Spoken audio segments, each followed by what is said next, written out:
Assalamualaikum warahmatullahi wabarakatuh. Selamat datang di channel Mizan Story, tempat di mana kita berkisah dan bercerita. Jangan lupa subscribe, like, dan tuliskan sholawat di kolom komentar ya. Semoga kita semua diberikan syafaatnya. Amin.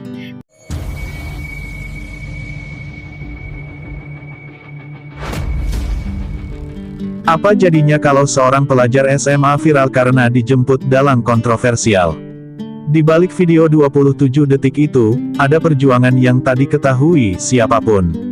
Halo sahabat Mizan Story. Hari ini, kita akan menyelami kisah yang tak biasa. Di tengah gemuruh musik modern dan hingar-bingar dunia remaja, ada seorang gadis remaja yang justru memilih suara gamelan dan tembang-tembang Jawa sebagai teman hidupnya. Ia adalah Niken Salindri. Di usia yang baru menginjak 17 tahun, ia telah menjadi sinden cilik yang namanya dikenal di pelosok Jawa Timur. Tapi, siapa sangka, di balik suara emasnya, tersembunyi cerita yang tak pernah ia tunjukkan di atas panggung. Niken duduk termenung di sudut bangku kelas, mengenakan seragam putih abu-abu yang mulai memudar warnanya. Di depannya, kertas ujian matematika terbengkalai, tak tersentuh. Suara pengajar terdengar jauh, seperti gema dari dunia lain. Yang ada dalam pikirannya bukanlah rumus aljabar, tapi bagaimana harus membagi waktu antara jadwal manggung yang padat dan ujian sekolah yang menumpuk. Teman-temannya asyik bercanda, menertawakan hal-hal kecil. Tapi Niken hanya diam, karena dalam hidupnya, tawa remaja sering harus dikorbankan demi tugas besar sebagai pewaris budaya. Pulang sekolah, langkahnya terasa berat. Di sepanjang jalan, anak-anak lain mampir ke warung es atau bermain TikTok, tapi Niken harus langsung pulang untuk latihan sinden bersama karawitan. "Nak, nanti sore latihan ya. Minggu depan pentas di Kediri," ujar ibunya, Wiwin Arumita, sambil merapikan bedak dan lipstik di tas make up-nya. Niken hanya mengangguk. Ia mencintai dunia sinden, ya, tapi terkadang ia juga ingin tahu rasanya menjadi remaja biasa, duduk di warung kopi, punya geng sahabat, atau sekadar rebahan sambil nonton drakor. Ayahnya, Ki Degleng Gondo Supono, dulu adalah dalang legendaris yang dihormati banyak seniman Jawa. Tapi kini ia lebih banyak berdiam di pendapa rumah, duduk termenung di depan gamelan yang mulai berkarat. Kadang Niken merasa, ia sedang menanggung warisan sang ayah. Bukan karena dipaksa, tapi karena takut mengecewakan. Ia tahu, menjadi sinden bukan hanya soal nyanyi dan tampil. Ini soal menjaga pusaka leluhur yang kian ditinggalkan generasi muda. Satu malam, setelah latihan yang melelahkan, Niken duduk sendiri di teras rumahnya. Angin malam membelai rambutnya yang basah oleh keringat. Ia membuka Instagram, melihat teman-temannya yang liburan ke Bali, belajar makeup, atau merayakan ulang tahun ke-17 dengan balon mewah. Ia hanya bisa menatap layar. Di kolom komentar unggahan videonya saat menyinden, beberapa netizen menulis, "Kasihan, anak kecil disuruh kerja. Hatinya perih. Mereka tak tahu, ini bukan kerja, ini panggilan jiwa." Tapi kadang, jiwa pun bisa lelah. Namun di tengah keheningan malam itu, satu suara kecil di dalam hatinya berbisik, "Teruslah melangkah, meski tak semua orang paham." Niken menggenggam erat selendangnya. Ia tahu, jalan yang ia pilih memang tidak mudah. Tapi jika bukan dirinya, siapa lagi yang akan menjaga nyala api seni warisan leluhur? Ia tak tahu bahwa takdir sedang menulis bab baru dalam hidupnya, tentang seorang dalang muda bernama Akbar Shah Alam yang perlahan akan mengubah segalanya. Dan disinilah semuanya dimulai, dari seorang gadis biasa, yang memikul beban luar biasa, dengan suara yang akan menggema jauh melampaui zaman. Jauh dari kota tempat Niken bergulat dengan suara batin dan jadwal pentasnya, di sebuah desa di Kabupaten Nganjuk, seorang pemuda tampak tengah memandangi bayangan wayang di balik kelir.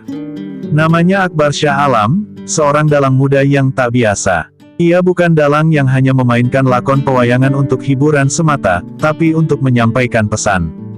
Pesan tentang nurani, keadilan, dan keberanian. Dalam setiap pementasannya, ia menyisipkan kritik tajam terhadap korupsi, ketimpangan sosial, dan kemunafikan politik. Ia dikenal sebagai dalang sing ora kuat ditutup. Akbar tumbuh di tengah keluarga dalang. Kakaknya, Ki Alam Badar, adalah sosok yang paling ia kagumi. Tapi yang membedakan Akbar dari dalang-dalang muda lainnya adalah keberaniannya menyentuh ranah yang sering dianggap tabu. Dalam satu pentasnya yang viral, ia bahkan menggambarkan tokoh raja yang korup sebagai bayangan tikus rakus yang hidup di balik istana. Hal itu membuatnya dikagumi sekaligus dicurigai. Beberapa pejabat daerah mulai mengawasi gerak-geriknya. Tapi Akbar tak gentar. Dalang sejati harus bicara yang benar, meski kelak suaranya dibungkam, ucapnya suatu malam sambil menata wayang miliknya. Namun, di balik ketegasan dan keberaniannya, ada sesuatu yang hampa dalam hidup Akbar. Ia merasa kesenian pedalangan semakin hari semakin ditinggalkan anak muda. Penonton pementasan wayang makin sedikit. Anak-anak kini lebih memilih konser K-pop dan game online. Apakah wayang harus mati perlahan tanpa perlawanan? Gumamnya dalam hati. Ia tahu, untuk menyelamatkan seni tradisi ini, dibutuhkan lebih dari sekadar suara keras. Dibutuhkan kolaborasi, dan cahaya baru. Itulah saat pertama kali ia mendengar nama Niken Salindri. Seorang sinden muda yang viral bukan karena sensasi, tapi karena kepiawaiannya dalam membawakan tembang-tembang Jawa dengan teknik dan rasa yang nyaris sempurna. Akbar memandangi videonya berulang kali. Dalam diam, ia merasa menemukan harapan. Ini dia, suara perempuan yang bisa menghidupkan kembali nyawa wayang. Tapi, apakah dia akan peduli pada mimpi gilaku ini? Tanya Akbar dalam hati. Tak lama kemudian, mereka dipertemukan oleh takdir di sebuah festival budaya remaja Jawa Timur. Di balik panggung, Niken terlihat duduk dengan tenang, menunggu giliran tampil. Sementara itu, Akbar tengah mempersiapkan lakon, Dewa Ruci, yang akan ia bawakan malam itu. Pandangan mereka sempat bersirobok singkat. Niken mengenali Akbar sebagai dalang muda yang sering dibicarakan ayahnya. Sementara Akbar hanya tersenyum kecil. Ia tidak mendekat, belum saatnya. Namun, setelah malam pementasan itu, Akbar diam-diam menemui Ki Degleng Gondosupono, ayah Niken. Mereka berbicara panjang di bawah cahaya lampu pendapa yang mulai meredup. Pak, izinkan saya ajak Niken untuk sebuah proyek seni yang lebih besar dari sekadar pentas. Saya ingin membuat panggung budaya yang bisa menggugah anak muda. Niken adalah suara yang saya cari selama ini. Ki Degleng diam sesaat, menatap Akbar dalam-dalam. Ia melihat kobaran semangat yang dulu pernah ia miliki sewaktu muda. Dan malam itu, tanpa sepengetahuan Niken, nasibnya mulai ditulis ulang oleh dua laki-laki yang mencintai budaya Jawa dengan cara mereka sendiri. Dalam gelapnya zaman yang mulai melupakan warisan leluhur, dua cahaya mulai menyala, dan sebentar lagi, nyala itu akan menjadi api besar yang mengguncang Jawa Timur. Festival Budaya Remaja Jawa Timur menjadi ajang yang mengumpulkan para seniman muda terbaik dari berbagai penjuru. Gemuruh gamelan, suara rebana, dan lantunan sinden bersahutan mengisi udara malam itu. Di antara sorot lampu dan tenda-tenda pertunjukan, ada dua nama yang menjadi pusat perhatian, Niken Salindri, si sinden cilik bersuara emas, dan Akbar Shah Alam, dalang muda yang dikenal kontroversial namun karismatik. Takdir, diam-diam, sedang menyiapkan panggung bagi pertemuan yang akan mengubah hidup mereka. Niken baru saja menyelesaikan tembang pembuka Gambuh Laras Pelok saat tepuk tangan riuh membahana dari penonton. Ia membungkuk anggun, tapi di balik senyumnya, ada kelelahan yang tidak ia tunjukkan. Tak jauh dari situ, Akbar menyaksikan pertunjukan itu dari balik kelir panggungnya. Ia tidak bertepuk tangan, ia terdiam. Di matanya, suara Niken bukan sekadar indah, tapi menyentuh lapisan paling dalam dari tradisi yang mulai dilupakan. Dia bukan sekadar sinden cilik, dia pewaris, bisik Akbar pada dirinya sendiri. Di balik panggung, setelah pementasan, suasana mendadak hening. Niken duduk di bangku kayu, mengelap keringat dengan handuk kecil. Seorang panitia mendekat dan berkata, "Den Niken, ada yang ingin ketemu." Niken menoleh. Di hadapannya, berdiri sosok pemuda dengan baju lurik dan sorot mata dalam. "Perkenalkan, saya Akbar Shah Alam," katanya sambil menjabat tangan. Niken mengangguk pelan, gugup tapi berusaha tenang. Ia tahu siapa Akbar, siapa yang tak tahu. Pertemuan itu singkat, sederhana, dan tanpa banyak basa-basi. Tapi dari tatap mata, keduanya tahu, mereka berbicara bahasa yang sama. Bahasa seni, bahasa luka, bahasa warisan. "Kamu luar biasa," kata Akbar. "Tapi aku tahu, kamu pasti lelah." Niken tersenyum kecut. Tak ada yang pernah berkata seperti itu padanya. Biasanya semua hanya memuji, tidak pernah peduli tentang beban di balik suara yang dilantunkannya. Dalam diam, Niken merasa dipahami. Hari itu berakhir dengan pertukaran kontak dan janji untuk berbincang lebih dalam suatu saat nanti. Tapi saat Niken hendak naik mobil pulang bersama ibunya, ia sempat melihat ke belakang. Akbar masih berdiri di tempat yang sama, memandangi langit malam. Ada cahaya harapan yang tak ia mengerti, tapi rasanya hangat. Di perjalanan pulang, Wiwin, ibunya, bertanya pelan, "Tadi ngobrol apa dengan dalang muda itu?" Niken hanya menjawab, "Enggak tahu, Bu. Rasanya seperti mimpi, tapi bukan mimpi buruk." Di sisi lain, Akbar kembali ke penginapannya, membuka buku catatan lakon wayangnya. Di halaman paling depan, ia menuliskan sebuah judul baru, Wayang Cahyaning Budaya, Sinden dan Dalang Menantang Zaman. Ia tahu, waktunya belum sekarang. Tapi ide itu kini hidup. Ia tidak hanya ingin membuat pertunjukan. Ia ingin menciptakan gerakan. Dan untuk itu, ia butuh Niken, bukan sekadar sebagai pengisi acara, tapi sebagai cahaya utama. Dan malam itu, dua seniman muda, di tempat dan ruang yang berbeda, sama-sama memikirkan hal yang sama. Bukan tentang ketenaran, bukan tentang panggung, tapi tentang sesuatu yang lebih besar, warisan, perjuangan, dan keberanian untuk bicara melalui suara dan bayangan. Sebuah awal dari kolaborasi lintas jiwa, yang sebentar lagi akan mengguncang Jawa Timur. Beberapa hari setelah festival budaya, Akbar duduk di sebuah warung kopi kecil di Nganjuk. Di hadapannya selembar kertas penuh coretan sketsa panggung dan judul pertunjukan, Wayang Cahyaning Budaya. Di atasnya, ada satu nama yang ia lingkari dua kali, Niken Salindri. Ia sadar, mimpinya terlalu besar untuk dijalani sendiri. Ia butuh suara yang bisa menembus ruang dan waktu, dan Niken adalah satu-satunya yang bisa membawakan itu. Tapi, ia juga tahu, mengajak Niken bukan perkara mudah. Terlalu banyak tembok yang harus ia lewati, keluarga, waktu sekolah, dan pandangan masyarakat. Akbar memulai langkahnya diam-diam. Ia mulai menyusun proposal, menghubungi Dinas Kebudayaan Jawa Timur, dan mencari sponsor yang peduli dengan pelestarian budaya. Ia tidak membawa nama besar. Ia hanya membawa semangat dan ketulusan. Berkali-kali ia ditolak. "Wayang, siapa yang mau nonton, Mas?" tanya salah satu pihak. Tapi ia tak menyerah. Dalam diam, ia terus bergerak. Ia tahu, dalam sejarah, para pahlawan budaya sering kali bergerak dalam senyap, sebelum akhirnya mengguncang dunia. Sementara itu, di sisi lain, Niken mulai menerima undangan latihan dari ayahnya lebih sering dari biasanya. Ki Degleng menjadi lebih aktif sejak bertemu Akbar. Ia tidak mengatakan apa-apa kepada putrinya, tapi Niken merasakan ada sesuatu yang disiapkan. "Bapak sekarang sering senyum sendiri, Mbak," ujar Wiwin suatu malam. "Kayak pas zaman masih sering main wayang dulu." Niken tak banyak bertanya, ia hanya diam dan menyinden. Tapi di hatinya, ia merasa, panggung besar sedang dipersiapkan. Hingga suatu malam, Akbar datang diam-diam ke rumah Niken.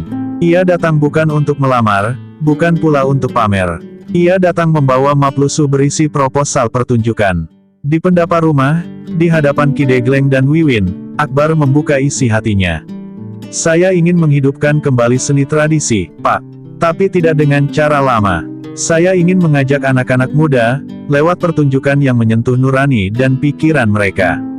Ki Degleng hanya mengangguk pelan. Lalu ia meletakkan tangannya di bahu Akbar dan berkata, "Kalau kau yakin, saya restui." Namun, Wiwin tak langsung setuju. Ia khawatir nama Niken rusak jika terlibat dalam proyek yang terlalu berani. "Anak saya masih sekolah, Mas. Dia juga perempuan. Kalau nanti pertunjukannya gagal, apa kata orang?" Tapi Akbar tak gentar. Ia menjawab pelan, "Kalau kita terus takut, Bu, budaya ini akan mati di tangan kita sendiri. Saya tidak akan membiarkan itu terjadi." Kata-kata itu menghentak. Bukan hanya Wiwin, bahkan Niken yang menguping dari balik pintu tak bisa menahan haru. Di balik keberanian itu, Akbar ternyata menyimpan luka dan beban yang sama. Beberapa hari kemudian, Niken duduk bersama Akbar di taman kecil dekat rumahnya. Mereka tak banyak bicara, hanya saling memandang langit yang mulai gelap. "Kenapa Mas milih aku?" Tanya Niken pelan. Akbar tersenyum kecil. Karena suara kamu bukan sekadar indah. Suara kamu bisa membangunkan yang tertidur. Sama seperti wayangku, yang tak ingin hanya jadi hiburan, tapi cahaya. Saat itu juga, tanpa janji, Niken tahu ia siap. Ia tahu jalannya tidak akan mudah, tapi untuk pertama kalinya, ia merasa tidak sendiri dalam panggung kehidupan yang berat ini. Dan dari situlah semuanya bermula. Dari sebuah proposal lusuh, dari tekad seorang dalang muda, dan dari suara seorang gadis yang sedang mencari tempatnya di dunia. Mereka belum tahu badai apa yang akan datang. Tapi mereka tahu, mereka telah melangkah. Bersama, pagi itu, Niken melangkah ke sekolah seperti biasa, dengan seragam putih abu dan ransel hitam, rambut dikepang rapi, dan wajah yang menyimpan kelelahan yang nyaris tak terlihat. Tak ada yang tahu bahwa malam sebelumnya, ia baru pulang latihan sampai larut bersama Akbar dan tim pengrawit. Ia mencoba tetap menjadi siswi biasa, tapi dalam diam ia membawa beban luar biasa, pertunjukan wayang cahyaning budaya yang sudah disepakati akan digelar dalam waktu 2 bulan. Namun pagi itu juga, takdir diam-diam bersiap membelokkan arah hidupnya. Jam pelajaran terakhir baru saja usai. Teman-teman sekelas mulai berkemas, sebagian sibuk bermain ponsel, sebagian lain tertawa menertawakan video viral. Di luar pagar sekolah, seorang pemuda dengan setelan lurik dan peci coklat tampak berdiri di samping motor matic tua. Dialah Akbar Shah Alam. Bukan tanpa alasan ia datang, hari itu, mereka berencana bertemu Ki Gondo di Balai Budaya untuk pembahasan teknis pentas. Tapi langkah Akbar yang sederhana itu, tak disangka akan memicu badai yang luar biasa besar. Saat Niken keluar dari gerbang sekolah, Akbar menyambutnya dengan sopan dan sederhana. Niki, monggo, maaf ganggu waktumu, Ki Gondo sudah menunggu. Niken, yang tak pernah dijemput siapapun selain keluarganya, sedikit kikuk. Tapi ia tahu ini penting. Ia naik ke motor Akbar dengan canggung, mencoba menyembunyikan wajah di balik tasnya. Tapi sayangnya, sebuah tangan usil dari temannya merekam kejadian itu. Dengan cepat, video berdurasi 27 detik itu diunggah ke TikTok dan diberi caption yang mengejutkan, gempar. Niken Salindri dijemput Mas Akbar Shah Alam, Dalang Ganteng Jawa Timur. Dalam hitungan jam, video itu meledak. Netizen, gaduh. Nama Niken dan Akbar masuk trending topik. Kolom komentar dibanjiri pendapat. Ada yang mendukung, ada yang mencemooh. Wah, cocok banget, sinden dan dalang muda. Tulis seorang warganet. Tapi tak sedikit yang menyindir, masih sekolah kok udah pacaran sama dalang. Bahkan, akun-akun gosip mulai ikut mengangkat cerita ini, membumbui dengan narasi sensasional, seolah mereka benar-benar terlibat asmara. Padahal, yang terjadi hanyalah urusan panggung budaya. Niken shock. Di rumah, Wiwin menangis diam-diam. Ia merasa nama putrinya dipermalukan di depan publik. Telepon dari wartawan, pesan WhatsApp tak dikenal, bahkan undangan wawancara mulai berdatangan. Ki Gondo menatap kosong ke layar ponsel. Ini bukan yang aku maksud, gumamnya lirih. Ia khawatir semua kerja keras mereka akan hancur karena persepsi publik yang salah arah. Niken hanya bisa menunduk di kamarnya, mematikan ponsel, dan bertanya dalam hati, apakah aku salah karena ingin melestarikan budaya? Di sisi lain, Akbar pun dihantam isu yang sama. Teman-teman dalang mulai menjauh. Kamu itu bikin malu dunia pedalangan. Kalau cuma mau viral, jangan bawa-bawa budaya. Salah satu dari mereka menegur keras. Tapi Akbar tetap tenang. Ia tahu, badai ini datang bukan karena mereka salah, tapi karena zaman belum siap menerima bahwa sinden dan dalang muda bisa jadi agen perubahan. Kita bukan cari sensasi, kita sedang membawa pesan, katanya dalam hati. Dan di balik segala kegemparan itu, satu hal justru terjadi, nama Niken dan Akbar semakin dikenal. Bukan hanya oleh generasi tua, tapi juga oleh generasi muda yang penasaran. Siapa sebenarnya dua orang ini? Apa yang mereka rencanakan? Tanpa mereka sadari, video viral itu bukan akhir, tapi awal dari perhatian publik yang akan membawa mereka ke panggung yang jauh lebih besar, bukan hanya panggung seni, tapi panggung pertarungan antara idealisme dan pandangan dunia. Setelah video viral itu merebak seperti api di musim kemarau, suasana menjadi jauh dari tenang. Rumah keluarga Niken didatangi oleh wartawan, tetangga mulai bergosip, dan beberapa tokoh masyarakat setempat secara halus menyarankan agar Niken mundur sejenak dari dunia hiburan. Bahkan, beberapa sesepuh karawitan yang dulu mendukungnya kini mulai ragu. Mereka menganggap Niken telah terlalu modern, terlalu terbuka, dan yang paling menyakitkan, terlalu dekat dengan dalang yang suka nyindir pemerintah. Di balik semua kritik itu, ada kekuatan besar yang mulai bermain di balik layar. Sementara itu, Akbar tak hanya mendapat cemoohan, tapi juga ancaman. Dalam semalam, beberapa pementasan yang sudah dijadwalkan dibatalkan sepihak. Seorang sponsor besar menarik dukungan, dengan alasan kontroversi tidak sejalan dengan citra lembaga. Bahkan, satu surat resmi dari oknum pejabat budaya di Jawa Timur menyebut proyeknya bersama Niken sebagai potensi provokatif yang tidak sesuai pakem. Akbar hanya terdiam membaca surat itu. Tangannya gemetar. Ia sadar, ini bukan hanya tentang pertunjukan. Ini tentang pertarungan, budaya melawan birokrasi kaku. Hati melawan ketakutan. Niken pun mulai dirundung keraguan. Setiap hari ia membaca komentar jahat di media sosialnya, dituduh hanya menumpang tenar lewat nama Akbar, bahkan dituduh mencoreng nama baik keluarganya sendiri. Kenapa semua berubah begini? Tanyanya pada sang ibu dengan mata sembab. Wiwin memeluk putrinya erat. Ia tahu putrinya tidak salah, hanya terlalu jujur dalam mengekspresikan cinta pada budaya. Kalau kamu yakin di jalan ini, teruskan. Jangan gentar hanya karena dunia belum bisa memahami niat baik, bisik Wiwin, bergetar. Namun di tengah badai itu, datang kabar yang mengejutkan, Ki Degleng Gondosupono mendadak sakit keras. Dokter mendiagnosa kelelahan dan tekanan darah tinggi. Bapak terlalu banyak mikir, Mbak, kata Wiwin, berlinang air mata. Niken merasa bersalah. Ia merasa semua ini terjadi karena ambisinya terlalu besar. Tapi sebelum Ki Gondo tak sadarkan diri, ia sempat berbisik pelan kepada Niken, teruskan. Jangan berhenti. Budaya ini butuh kamu. Jangan biarkan mereka menang. Akbar pun menerima kabar itu dan langsung menjenguk. Di rumah sakit, ia dan Niken duduk di ruang tunggu yang sunyi. Tak ada kata, hanya keheningan yang menyatukan dua anak muda yang kini terhimpit oleh ekspektasi, tekanan sosial, dan permainan politik budaya. Tapi dalam diam itu, sebuah tekad lahir kembali. Kita harus teruskan ini, kata Akbar pelan. Bukan karena ingin menang, tapi karena kalau kita menyerah sekarang, berarti mereka benar. Bahwa budaya hanya milik orang tua.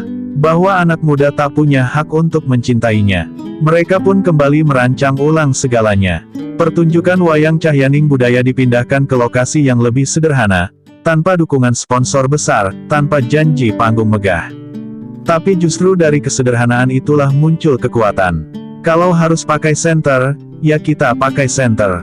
Kalau harus tampil di tanah lapang, ya kita tampil di tanah lapang, ujar Akbar dengan senyum getir. Satu demi satu, teman-teman lama yang masih setia mulai kembali membantu. Dari balik bayang-bayang ancaman, mereka membangun pertunjukan dengan semangat, dari rakyat, oleh rakyat, untuk budaya. Dan dalam senyap yang penuh tekanan, lahirlah sebuah gelombang perlawanan budaya. Bukan dengan senjata, bukan dengan demo, tapi dengan suara sinden dan bayangan wayang. Mereka sadar, bukan mereka yang ditakuti, tapi pesan yang mereka bawa. Dan sebentar lagi, pesan itu akan terdengar oleh telinga-telinga yang selama ini pura-pura tuli. Hari itu akhirnya tiba. Langit mendung menggantung di atas tanah lapang yang disulap menjadi panggung sederhana di pinggiran kota Kediri. Bukan gedung megah, bukan juga acara disponsori instansi, tapi satu persatu warga berdatangan membawa kursi sendiri, payung, dan harapan. Di atas panggung, sebuah kelir putih berdiri tegak, meski beberapa kali diterpa angin kencang. Di balik kelir itu, Akbar Shah Alam duduk bersila, menggenggam wayangnya dengan mata yang tak berkedip. Di sudut panggung, Niken Salindri duduk bersimpuh, mengenakan kebaya sederhana dan selendang putih milik almarhum ayahnya yang baru saja dimakamkan 3 hari lalu. Tangis belum kering dari wajah Niken.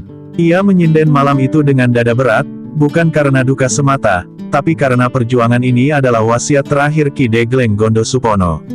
Lanjeno, Niken, iki suara simbah-simbahmu, iki omahmu, adalah kata-kata terakhir ayahnya sebelum menutup mata. Dan malam ini, suara itu ia bawa ke langit, dengan tembang pembuka yang membuat seluruh penonton terdiam. Suaranya bergetar, tapi penuh ruh. Tembang gending pangkur yang ia bawakan seolah menembus jantung semua orang yang hadir. Pementasan dimulai. Akbar memainkan lakon, Arjuna mencari nurani, kisah kesatria yang meninggalkan istana demi mencari suara hati di tengah dunia yang penuh tipu daya. Tapi dalam narasi Akbar, Arjuna bukan hanya kesatria, melainkan cermin dari generasi muda yang tersesat di antara suara bising politik, media, dan kehilangan jati diri. Ia menyisipkan sindiran tajam, namun dibungkus dalam bahasa sastra yang indah dan menusuk. Penonton menyimak, tak ada yang bersorak, hanya mata yang tak berkedip dan bibir yang terkatup. Di antara bayangan wayang, lampu senter, dan gelegar kendang, badai benar-benar datang. Angin kencang menerpa panggung, hujan mulai turun deras, satu persatu penonton mulai membuka payung. Panitia panik. "Apa kita hentikan saja, Mas?" tanya seorang kru sambil melindungi alat pengeras suara yang hampir roboh. Tapi Akbar hanya berkata, "Kalau Arjuna saja tidak berhenti di tengah pencariannya, kenapa kita harus?" Ia lanjut memainkan wayang dengan tangan gemetar, tubuhnya basah kuyup, tapi suara narasinya tetap tegas, yang ditakuti bukan hujan, tapi hilangnya nurani. Melihat itu, Niken berdiri perlahan, tangannya menggenggam mikrofon yang sudah nyaris tak berfungsi. Ia mendekat ke depan panggung dan menyanyikan tembang dandanggula, tanpa alat musik, tanpa pengeras suara. Hanya suaranya yang murni, yang meluncur di antara suara hujan dan gemuruh angin. Penonton terdiam, bahkan anak-anak yang biasanya rewel, ikut menatap panggung tanpa suara. Di momen itu, badai terasa seperti sunyi. Suara Niken seolah menjadi doa yang memayungi seluruh acara. Hingga akhirnya, di tengah guyuran hujan, seluruh penonton berdiri dan bertepuk tangan. Tak ada panggilan artis, tak ada pembawa acara. Hanya tepuk tangan jujur dari hati yang tersentuh. Malam itu, pertunjukan kecil yang diragukan banyak orang berubah menjadi perlawanan budaya yang tak bisa dibungkam. Dan ketika lampu padam dan suara gamelan berhenti, Niken menatap langit dan berbisik, "Bapak, lihatlah. Aku tidak berhenti." Malam itu, bukan hanya tentang pertunjukan, tapi tentang keberanian, tentang kesetiaan pada suara hati, tentang dua anak muda yang berdiri di tengah badai, basah, lelah, tapi tidak tumbang. Dan seluruh Jawa Timur mulai menyadari, bahwa warisan budaya sedang kembali menyala, bukan dari istana atau gedung megah, tapi dari suara sinden dan bayangan wayang di tengah lapangan becek. Beberapa hari setelah pementasan legendaris di tengah badai itu, media sosial kembali dipenuhi kabar tentang Niken Salindri dan Akbar Shah Alam. Tapi kali ini, bukan lagi gosip murahan atau spekulasi asmara. Kali ini, masyarakat justru bersatu memuji keberanian mereka. Video tembang Niken yang ia lantunkan tanpa mikrofon viral di berbagai platform. Bahkan seorang maestro karawitan dari Solo menulis di akun pribadinya, "Sinden ini bukan sekadar suara. Ia adalah nyawa yang menyelamatkan kehormatan budaya kita." Nama Niken kembali diperbincangkan, tapi kini sebagai simbol kekuatan. Sementara itu, Akbar mulai menerima undangan dari berbagai kota. Bukan hanya untuk mementaskan wayang, tapi juga menjadi pembicara tentang peran dalang muda dalam merawat nurani bangsa. Ia menolak banyak undangan. Ia tidak ingin menjadi selebritas budaya. Ia hanya ingin memastikan bahwa pertunjukan berikutnya tetap jujur dan setia pada suara rakyat. Dan satu hal yang tak pernah ia lupakan, dalam setiap pementasan, tembang pembuka selalu dibawakan oleh Niken. Bagi Akbar, suara Niken bukan hanya pembuka, tapi arah. Niken sendiri mulai bangkit dari duka kepergian ayahnya. Ia tahu, panggung berikutnya tak lagi di bawah bayang-bayang Ki Degleng. Kini, ia harus berdiri sendiri, sebagai pelanjut warisan keluarga dan sebagai cahaya baru yang menyinari jalannya sendiri. Di sekolah, teman-temannya yang dulu mencibir kini malah minta tanda tangan. Guru-gurunya mulai memutarkan tembang Jawa di jam istirahat. Bahkan pihak sekolah mengusulkan agar Niken menjadi duta budaya daerah. Ia hanya tersenyum. "Aku cuma nyinden, Bu," jawabnya pelan. Tapi semua tahu, ia bukan sekadar sinden. Suatu malam, di sebuah pendapat sederhana di Nganjuk, Akbar dan Niken duduk berdua di bawah cahaya lampu minyak. Mereka tidak membicarakan panggung, jadwal, atau popularitas. Mereka membicarakan satu hal yang lebih penting, bagaimana membuat anak-anak muda mencintai budaya mereka sendiri. Kalau kita ingin anak-anak ngerti wayang, kita harus ngomong pakai bahasa mereka, kata Akbar. Niken mengangguk. Dan kalau kita ingin suara sinden didengar, kita harus nyanyi dari hati, bukan dari panggung. Maka mereka pun mulai merancang proyek baru, Wayang Digital Nusantara, pertunjukan keliling berbasis komunitas. Yang melibatkan pelajar, mahasiswa, karang taruna, dan seniman lokal. Di setiap kota, mereka akan tampil dengan panggung seadanya, tapi selalu membawa pesan yang kuat, budaya itu hidup, dan tempatnya bukan hanya di museum, tapi di tangan kita semua. Gagasan ini didukung banyak pihak, termasuk tokoh-tokoh yang dulu pernah meremehkan mereka. Dunia mulai berubah, dan perubahan itu dimulai dari suara yang mereka bawa. Niken kini tidak lagi takut difitnah. Ia sudah melewati badai. Ia tahu, jalannya tidak akan pernah mulus, tapi ia sudah terlalu jauh untuk mundur. Akbar pun tahu bahwa sebagai dalang, ia harus terus bicara.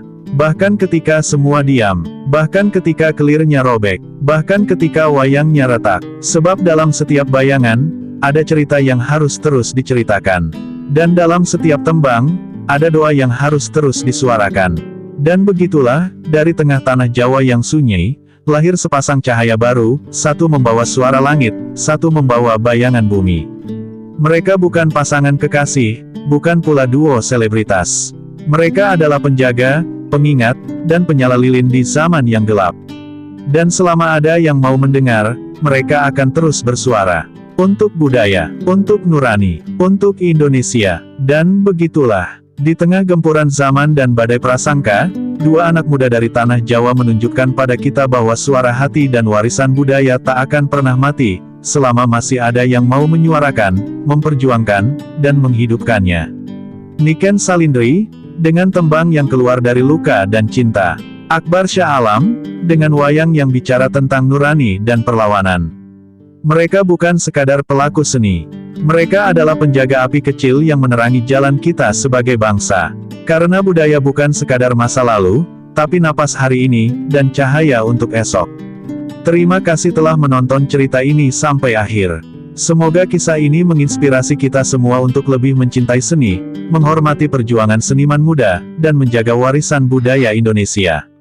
Jangan lupa untuk like, komen, dan subscribe agar kamu tidak ketinggalan kisah-kisah menarik dan penuh makna lainnya dari Mizan Story.